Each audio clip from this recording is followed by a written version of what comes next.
So hello everyone, जैसा कि आप लोगों को पता था कल अपना केवीएस जेएसए का एग्ज़ाम था और पीआरटी पीजीटी का भी था। ठीक है, तो हम चलिए इस वीडियो में इसका एनालिसिस करेंगे और मैं बताऊंगा कि मेरा एग्ज़ाम कैसा गया। ठीक है, एंड सो कल अपनी 11 जनवरी थी। ठीक है, तो आप लोगों का भी एग्ज़ाम होगा। अगर आप लोग एग्ज़ाम देकर आए हो तो कमेंट में बताना, और आपका सेंटर कहाँ पड़ा। तो ठीक है, मेरा सेंटर तो लखनऊ पड़ा था बेसिकली, एंड वहाँ पे काफ़ी सारे बच्चे मिले थे मुझे, अपने जानने वाले भी और अनजान भी। ठीक है, तो चलिए हम इस वीडियो को में इंट्रोडक्शन करेंगे कि एग्ज़ाम का लेवल क्या था और कट ऑफ कितनी जा सकती लगभग, और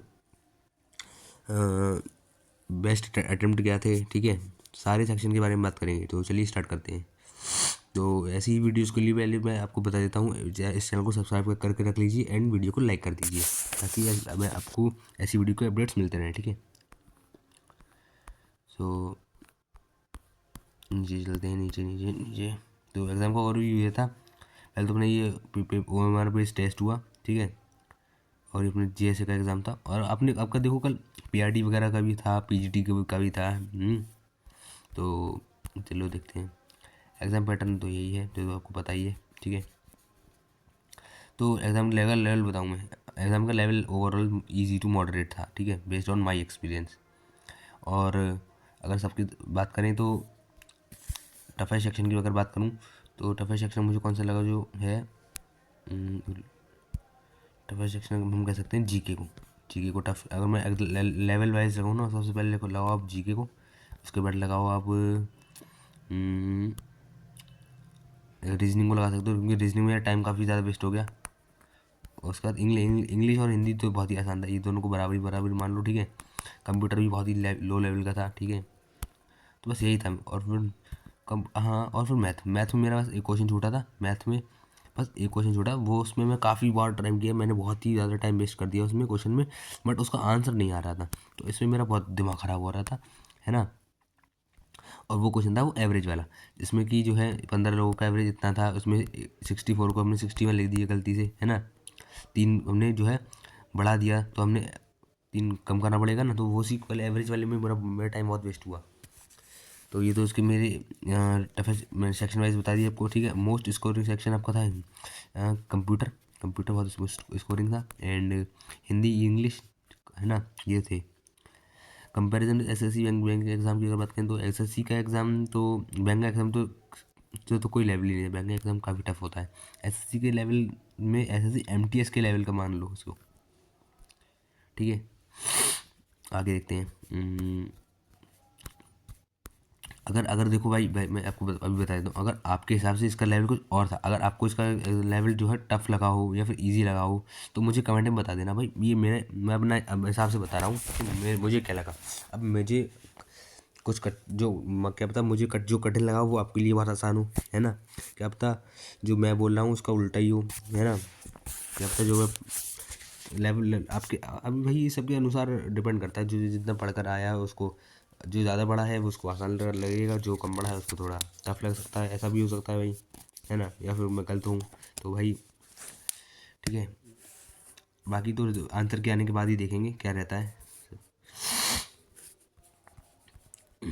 तो एग्ज़ाम डे की प्रिपरेशन क्या थी, reporting time and verification process. देखो एग्ज़ाम 10 बजे स्टार्ट था। ठीक है, सॉरी 9:30 पे एग्ज़ाम था ना, तो मैंने एंट्री ली 8:30 पे। 8:30 पे एंट्री ली, वो अंदर गए अपना, वो हुआ बायोमेट्रिक हुआ, जिसमें फ़ोटो खींचा गया, अंगूठा फिंगरप्रिंट लिया, एंड जो हमें रूम में देखा मेरा कौन सा था, और उस रूम में जाकर OMR शीट थोड़ी देर बैठने के बाद उन्होंने OMR शीट बांटी। OMR शीट को उसको कहा कि भर लो उसको 5 मिनट में। 5 मिनट में हमने उसको भर लिया।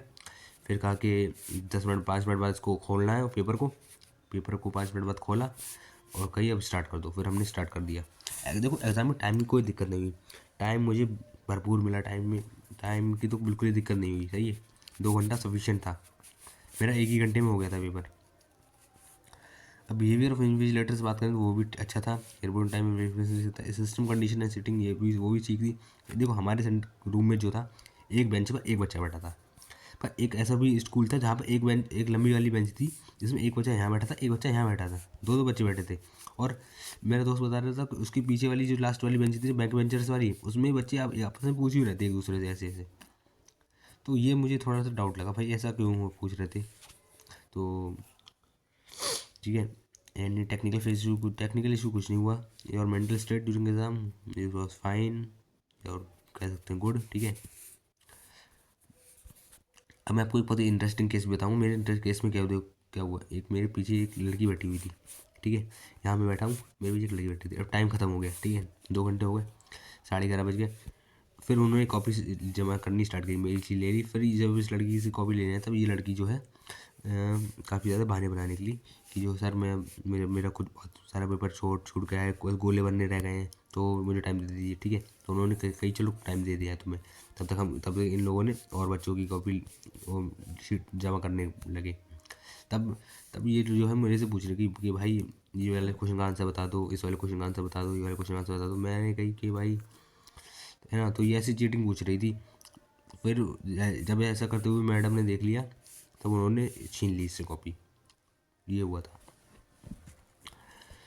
तो यही था सीन। ठीक है, एंड गुड पॉइंट और बैड पॉइंट की बात करें तो स्मूथ मैनेजमेंट था, कोई इतनी टेंशन वाली बात नहीं थी। एंड स्टैंडर्ड लेवल क्वेश्चंस फिर एकदम ठीक है। बैड टाइम प्रेशर बिल्कुल नहीं थे यार, ये गलत लिखा है। अनएक्सपेक्टेड क्वेश्चन, यस यार, जीके के बिल्कुल ही बहुत ही बुरे क्वेश्चन थे। जितनी भी हमने करंट अफेयर पढ़ी कुछ नहीं आया। जितनी भी हमने जीके पढ़ी परमार सर वगैरह एंड अदर टीचर्स से, वो भी बहुत ही कम आई। उसमें जीके बहुत ही इरेलीवेंट थी। आप देखो, आपको बस पीडीएफ तो आई गई होगी पेपर की, मैंने टेलीग्राम ग्रुप पर डाल दी है। तो अगर आपको वो पीडीएफ देखनी हो पेपर की तो आप ग्रुप को ज्वाइन कर लीजिए, नीचे डिस्क्रिप्शन में उसकी लिंक है ना। एंड ऐसी क्लास के अपडेट्स उस पर मिलते रहते हैं। आगे देखते हैं,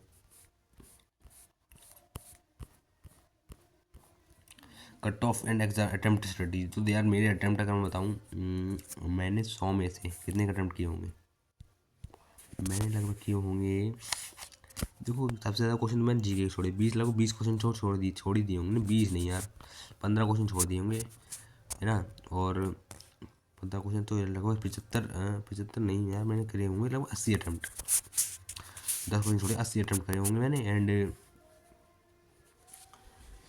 और 20 क्वेश्चन छोड़ दिए, ठीक है। और 80 में से भी अगर सही होंगे तो मान लो मेरे 75 नहीं भाई, 60 नहीं भाई, 65 से लेके 70 तक सवाल सही मान लो मेरे, इन दोनों के बीच में ही होंगे। 65 से अगर 65 से गई तो कितने नंबर मिल सकते हैं, 195 एक कैरी 195 तो काफ़ी कम है भाई। 195 इतना नहीं होगा, मेरे लगभग 70 ही सही होंगे आई थिंक। इतना कम बुरा तो नहीं, क्योंकि मॉक टेस्ट में भी अच्छे के साथ स्कोर आते थे, 210 स्कोर।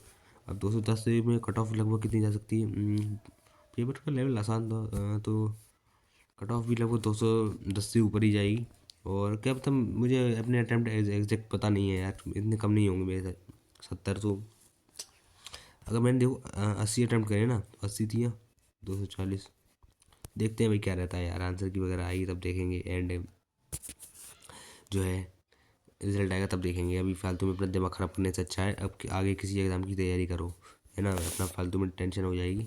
और आंसर की अगर मिलानी है तो आप मिला लेना यूट्यूब पर, और गूगल पर पीडीएफ पड़ी हुई है आंसर की जो लोगों ने खुद से बना के डाल दी है कोचिंग वालों ने। और अदरवाइज़ नहीं भी चेक करें तो मत कीजिए भाई, वरना आपका फालतू का दिमाग ही ख़राब होगा। अगर एग्ज़ाम में आपने कुछ ऐसे क्वेश्चन देख लिए लगातार कि जो उन पर आपको विश्वास था कि ये सही है सही है, और वो आपने देख लिया कि भाई तीनों ही गलत चले गए, तो भाई आप डिप्रेशन में चले जाओगे, उस डिप्रेशन के शिकार हो जाओगे। तो यार मत करना चेक, मैं तो नहीं कर रहा अब चेक, ठीक है। अब मैं सीधे रिजल्ट देखूंगा या फिर फाइनल आंसर क्या आएगी वो देखूंगा, ठीक है। एंड अगर आपका मन है तो कर लीजिए, बाकी और चीज़ देखते हैं कुछ रह गई क्या। फिर एडवाइस और फ्यूचर एस्पिरेंट यार यही है कि अपने, अगर आप टीचिंग वाले बंदे हो भाई, जो टीचिंग एग्जाम्स की तैयारी करते हो, तो अपने जो नेक्स्ट एग्जाम है लाइक सीटेट वगैरह उसकी तैयारी कर लो। फरवरी में है सीटेट, ठीक है। इम्प्रूव मॉक टेस्ट प्रैक्टिस करो, स्पीड और एक्यूरेसी बढ़ाओ, और काम हो कॉन्फिडेंट रहो, ठीक है। अगर आपका कोई और एग्ज़ाम भी है एसएससी वगैरह का तो आप उसकी तैयारी कर लीजिए। केवी को भी जब तक आने में, रिजल्ट आने में लग जाएगा आराम से 2 महीने, आंसर की आने में लग जाएंगे लगभग 1.5 से 2 हफ्ते, वीक। तो अब तक के लिए इसका वेट मत कीजिए, अपना नेक्स्ट चीज़ पे फोकस कीजिए। एंड चलिए, तो अगर आपको यार वीडियो अच्छी लगी हो तो यार चैनल को लाइक कीजिए, शेयर कीजिए एंड सब्सक्राइब कीजिए ऐसी अपडेट्स के लिए, ठीक है। और अगर कोई डाउट हो तो यार कमेंट में पूछ सकते हो, और टेलीग्राम ग्रुप में लिंक है डिस्क्रिप्शन की ग्रुप की, तो उसको ज्वाइन कर लीजिए एंड आप वहाँ पर मुझसे डायरेक्टली मैसेज कर सकते हो मेरी पर्सनल आईडी में, ठीक है। और यार अगर आपको कोई क्वेश्चन में भी डाउट हो रहा हो जो आपके एग्ज़ाम में आया था आपके ऑप्शंस वगैरह में, तो वो भी मुझसे पूछ सकते हैं, ठीक है। चलिए ख़त्म करते हैं इस वीडियो को, बाय।